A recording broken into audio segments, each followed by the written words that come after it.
think it's easy to forget that WWE is one of the biggest entertainment companies on the planet. They have created giant stars like The Rock and John Cena. And then there's the spectacle of WrestleMania. Today on the podcast, WrestleMania 40 just happened, and it was a turning point for WWE.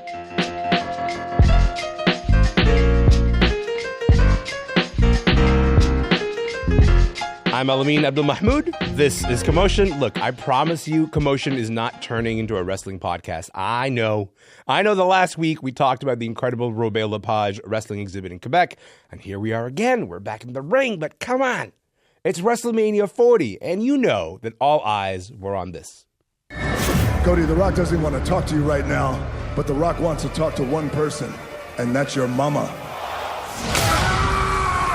Cody, Seth, The Rock, and Roman Reigns will end your story tragically if you smell what the bloodline is cooking.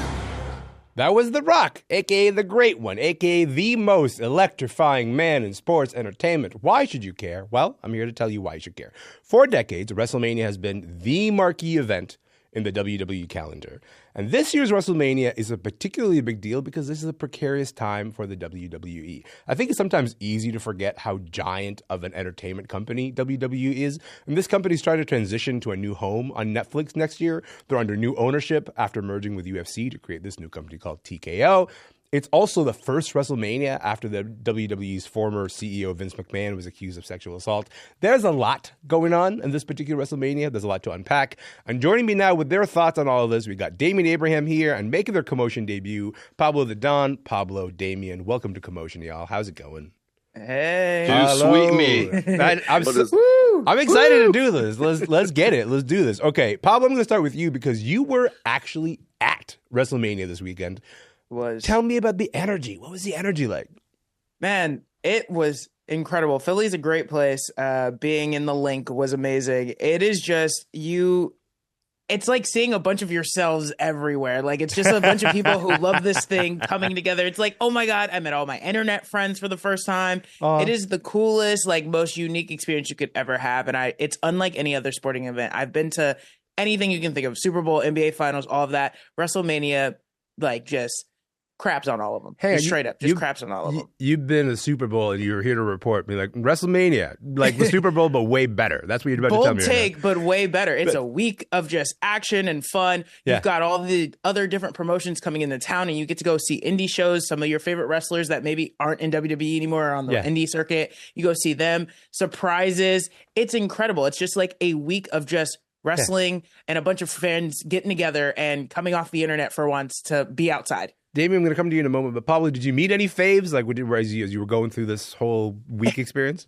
It brings out all the stars, which is the crazy part. So yeah, I met all of my faves pretty much. I mean, like, you're just chilling downstairs at like the hotel bar and you see CM Punk walking by, or you get to see like Roxanne Perez and Booker T and all this stuff. And you try to keep your cool. Sometimes it's real hard. Like, I got to admit, when I saw Punk, I was like, I really want to say your arms are too short to box with God, because that's like one of his best promos. But like, and he cut it on The Rock.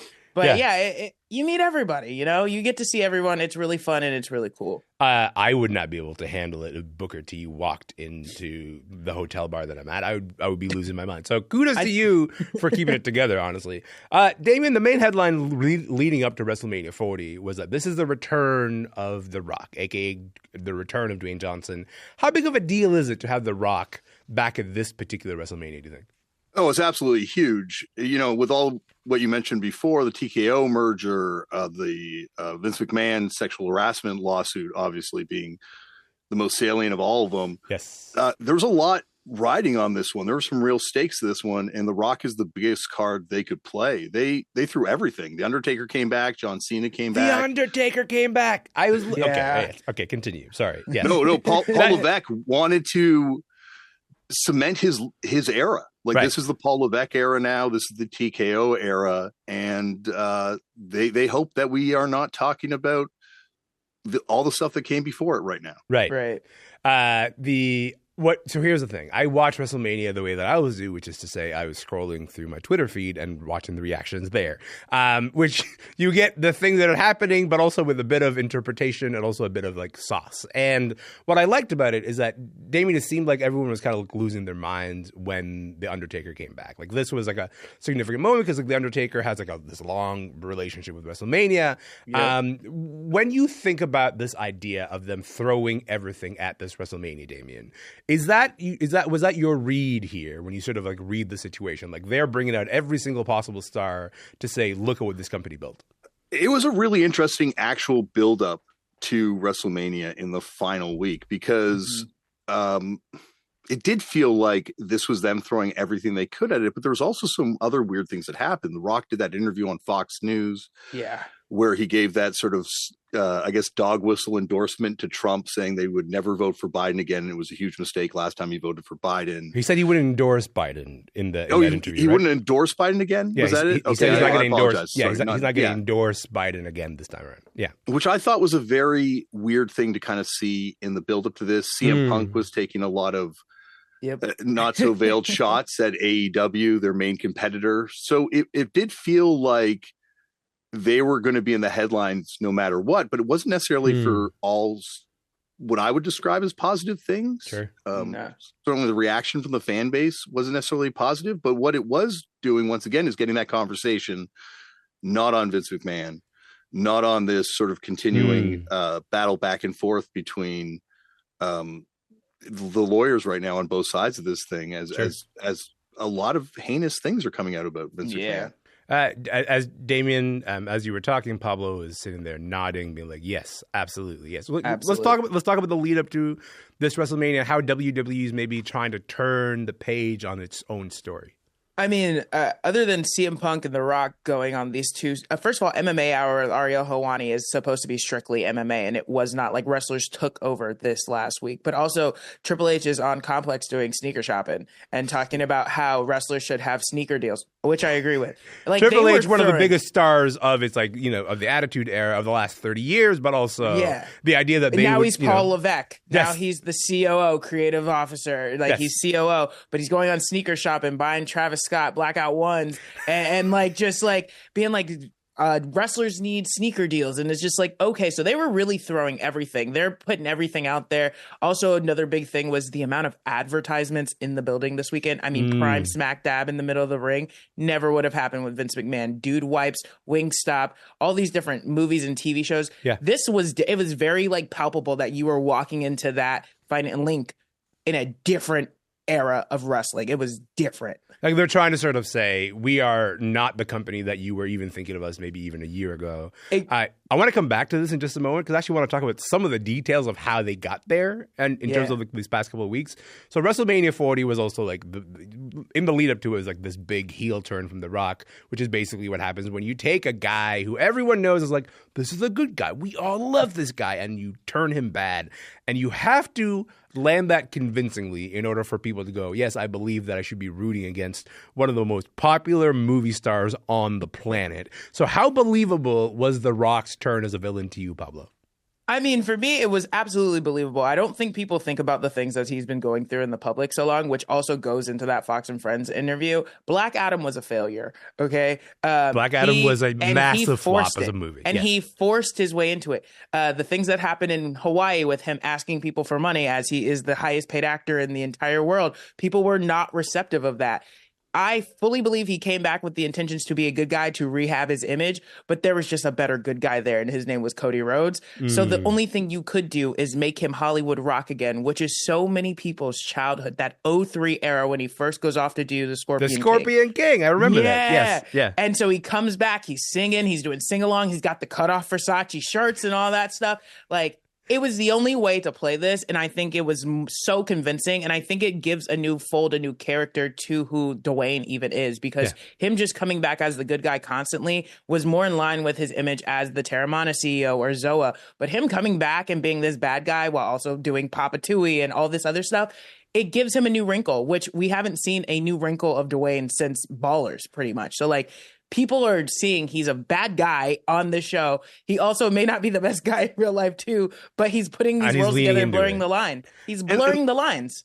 And last time he came back, he was booed when he was in the ring with Roman, right? Like the wrestling fans are really ready to boo The Rock, and The Rock is amazing at playing them like a fiddle and getting fans to boo when he wants them to boo. And I'm sure tomorrow he could get everyone to cheer if he wants. Or tonight, I should say, on Raw. Absolutely. Well, actually, okay, so with this in mind, I want to play a clip. This is from Saturday's main event, Roman and The Rock against Cody Rhodes and Seth Rollins, and here's how that ended. The Rock with a rock bottom to Cody Rhodes. People's elbow, cover by The Rock. Cody is screwed. Damian, that's The Rock putting an end to Cody Rhodes there. The Bloodline with the win for Saturday's main event. How did you feel about The Rock's overall storyline leading up to WrestleMania 40? The idea that he's back, but also he's playing this note of, I'm too big for y'all. I don't belong here. I'm certainly better than this wrestling thing, and I can defeat everybody. Like, this is a story that he's trying to sell. Well, I think Pablo put it perfectly before. Like, this was The Rock coming back, probably expecting to be, once again, a babyface, and not realizing that babyface is the wrestling term for good guy, good guy you want to cheer for, the hero, the hero in the situation, and very quickly it became clear that the audience wants this Cody Rhodes story to finish, and I don't think it was the whole audience. I think it was mainly the very vocal, internet-driven side of the fan base, the I guess.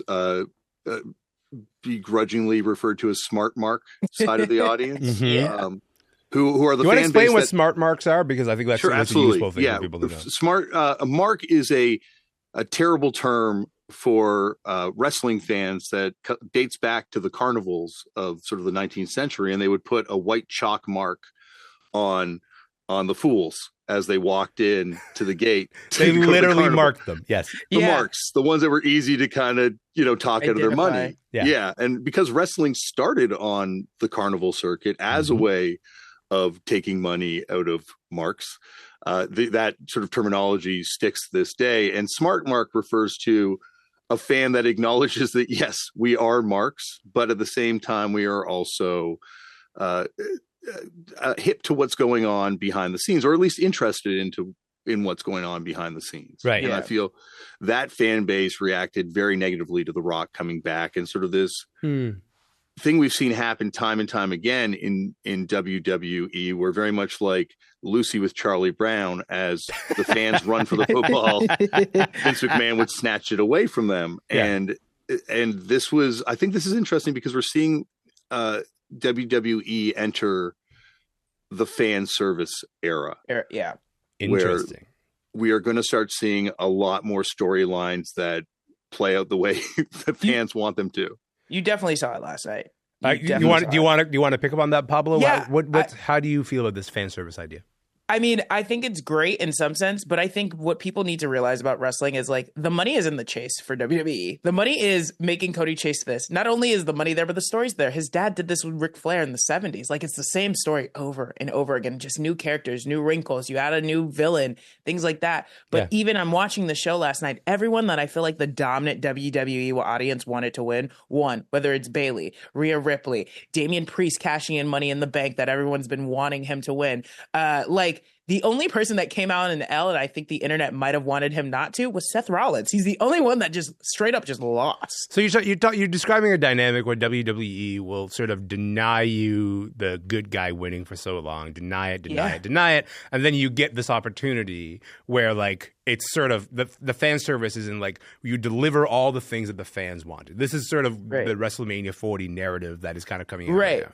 The biggest thing is Paul Heyman said it best. You do the moment when it's the biggest payoff, the biggest amount of money you could possibly make. And Cody winning this year at 40, at like an even number, a big marker with the big XL in the middle, is the biggest payoff you can have. Adding The Rock to the wrinkle and having him overcome this incredible bloodline when his theme song literally says there's more than one royal family in wrestling. Like, that's his theme song entrance. Yeah.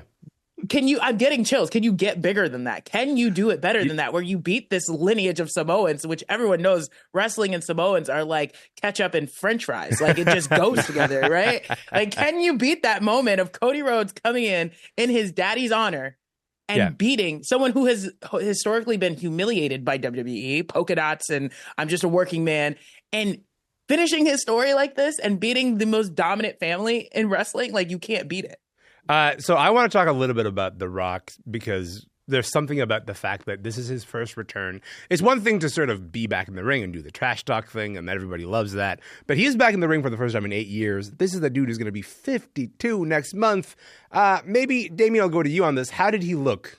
How did he look in the ring? Oh, it looked amazing. Like he can still go. Like it was a tag team match, so he was protected to a certain extent, but at the same time, like he's amazing. But that's the thing about wrestling. Wrestling, if you look at wrestling all over the world, there are wrestlers that are able to wrestle well past any other sports would allow them to, because there's smoke and mirrors involved. There's stuff that can be done, and that's not to diminish what The Rock did in the ring, because Rock looked amazing, and The Rock is, he's getting about 4 a.m. to work out every day. Like, this guy's constantly ring ready. Yes. Yeah, he looked great. He really did. I didn't expect him to look as good. I think coming off of the last time he wrestled where he tore his entire abductor muscle, I was worried. I was concerned. You are 52, yes. Also, he's jacked to the gods, but I noticed he dropped some muscle mass just to get back in the ring and be in ring shape. So I'm very excited that this this was good. Eagle-eyed Pablo over here. Pablo's like, I know. Listen, I can see where the muscle mass is at right now. Listen. I'm a huge Rock fan over here. Holding up a little figurine of The Rock. I love to see it. I love my guy, but he looked great. I'm very happy with how he looked. Okay, hold that thought. Commotion is going to be back in just a moment.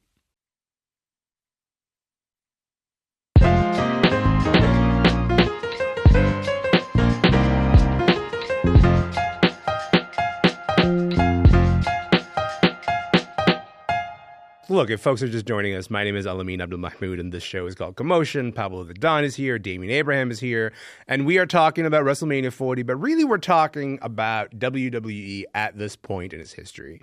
So this is the thing that we talked about earlier in the show, Damian, is this idea of here we are, and the WWE is trying to change the channel on the Vince McMahon sexual assault allegations, trying to change the channel on basically how that story has kind of been clouding them for the past couple of years or so, because he is a CEO. He's been one of the biggest faces of the company. And we get to this moment.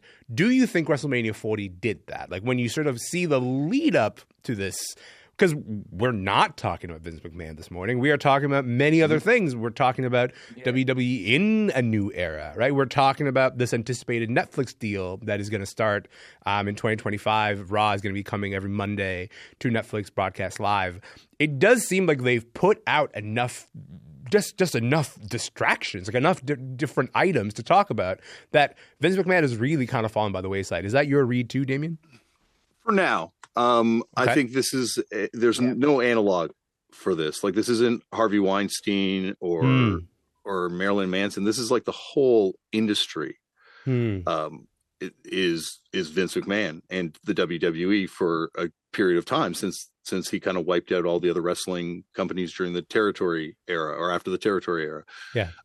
This has been what pro wrestling is for a lot of us. And I think wrestling and wrestling fans are forced to kind of look back at a lot of things we saw play out on TV each and every week and realize maybe potentially we were seeing abuse play out on TV. And a lot of our favorite memories are tied in with this now and need to be kind of unpacked. Can you think of an example of that? Man, that people are talking about? I know that people talk a lot about, but just wondering something comes to mind. Trish Stratus barking as a dog, I think, is one of the most obvious ones. The entire Kiss by A Club, the entire club. Yeah.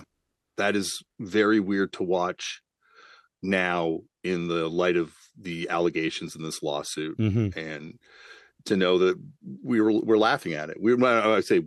I mean, wrestling fans were told to laugh at this, and this was a joke, but this was also someone being humiliated on TV. And like Pablo said, there's the sexual component of this thing, but there's also sort of this power humiliation side of things where you have people like Dusty Rhodes brought in and forced to wear polka dots on TV and kind of be humiliated for seemingly no one's joy but his own.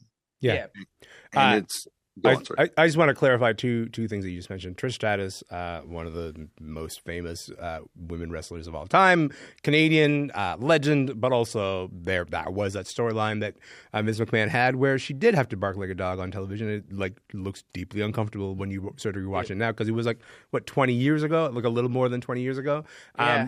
Kiss My A Club is literally a bunch of people had to literally kiss his bare butt on television, and it's fair to look back at that now, Pablo, and go, what were we thinking? But after this WrestleMania, that's a little bit lower down the list of things that people are talking about. And WWE seems to be making the argument, hey, you should talk about, The Undertaker being back or John Cena being back or all this excitement around these people, and not talk about this history and mine it and sort of actually have to reckon with it. Right.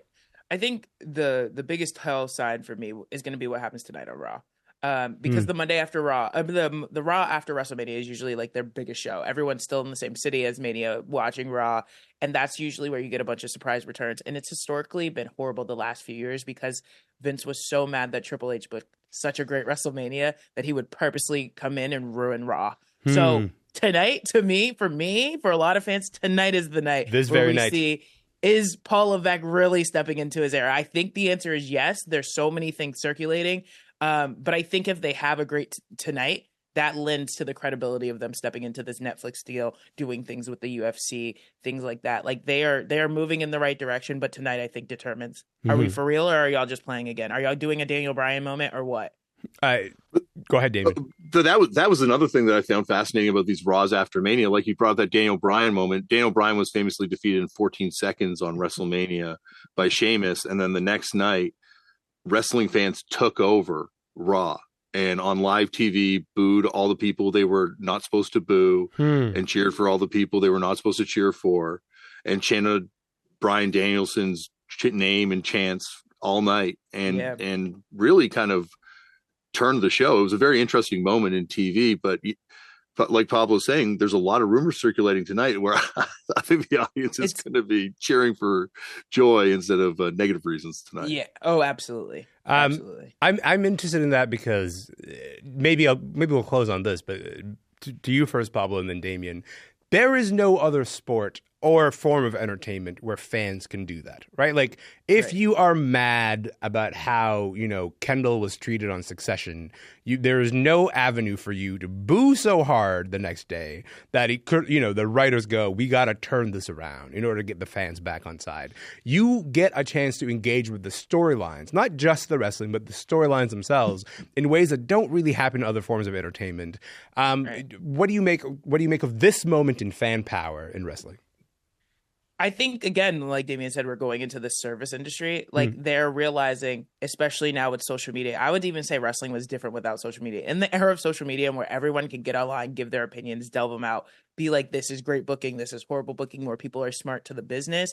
They almost are in a position where, yes, you might be a build-on corporation, but you're still at the behest of your fans. And there's competition. So you must, in a way, even if it's not a direct instant gratification, in the end, I think fans are now more comfortable knowing eventually we'll get what we want as long as we stay consistent with who we're supporting, what we're trying to get to, things like that.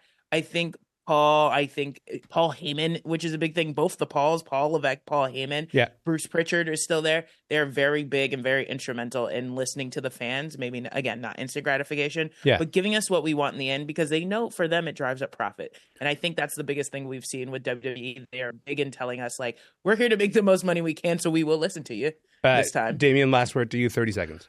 Oh, I was just going to say that, but there's, like you're saying, there's no other thing in the world that has this relationship between entertainer and fan, in the same way that the fans are being manipulated constantly. And like Pablo's saying, at the same time they're giving us what they want, they're also choosing to give us what they want to give us at the right time. And you can kind of make the audience go where you want them to go with wrestling.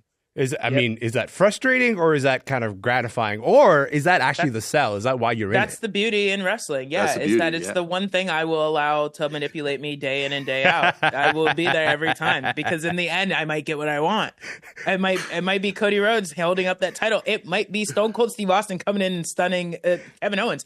I will get what I want at some point. So go ahead and do what you do. Pablo, Damian, that is a perfect place to leave it. Thank you for your time and for your energy. I really appreciate it. Thank you so much. Thank you. My pleasure. Damian Abraham is the lead singer of the band Effed Up and a longtime wrestling fan. I say Effed Up because I can't say his name on the radio. He was in Toronto. And Pablo The Don is a culture critic and part of Those Wrestling Girls podcast. They were in Springfield, Massachusetts. They were speaking about WrestleMania 40 and the state of the WWE franchise. Listen, that is it for the podcast today, which means I'm going to leave the studio and I'm going to go find my solar eclipse glasses and I'm going to look up directly at the sun. And I hope that you have a great eclipse day and we'll see you tomorrow. My name is Elamin Abdul Mahmoud. This is Commotion. Talk to you then.